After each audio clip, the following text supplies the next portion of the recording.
আসসালামু আলাইকুম। টি ট্রাভেলে আপনাদেরকে স্বাগতম। চলে আসলাম আরেকটি নতুন রেসিপি নিয়ে, হাজিবাড়ির বিফ তেহারি।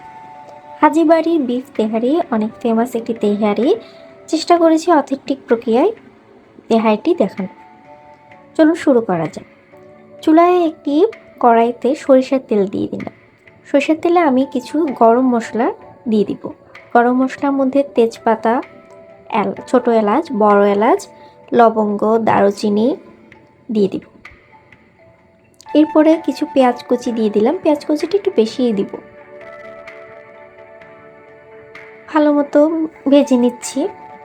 এখানে আমি সকল প্রকার বাটা মশলা, আদা, পেঁয়াজ, রসুন বাটা, কাঁচামরিচ, পুদিনা পাতা এবং দই দিয়ে সকল মিক্স করে রেখেছিলাম।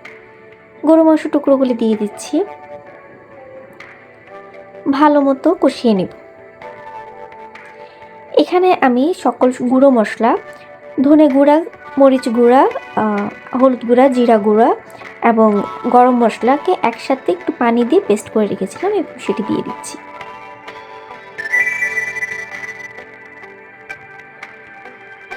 ভালো মতো কষিয়ে নেব। তারপরে প্রয়োজন মতো লবণ দিয়ে দিব।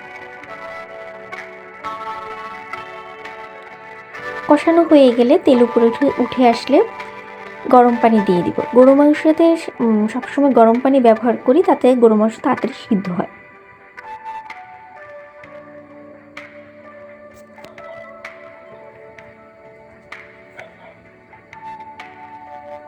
একটু পরপর গরম পানি দিয়ে গরু মাংসটিকে রান্না করে নেব। এরপর আরেকটি পাত্রে সরিষার তেল দিয়ে এবং তাতে পোলাও চাল ভিজিয়ে রেখেছিলাম, সেই চালটুকু দিয়ে দিলাম। এরপরে এখানে গুঁড়ো দুধ দিয়ে দিচ্ছি। প্রয়োজন মতো গরম পানি দিয়ে দিচ্ছি। লবণ দিয়ে দিলাম।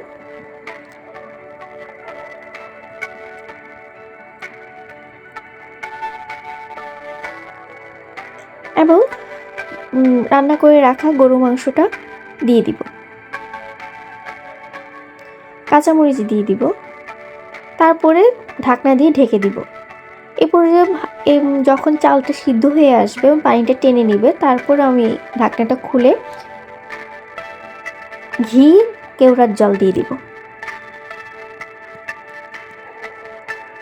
এরপরে একদম দমে দিয়ে দিব। দমে দিয়ে তেহারিটি করে নেব।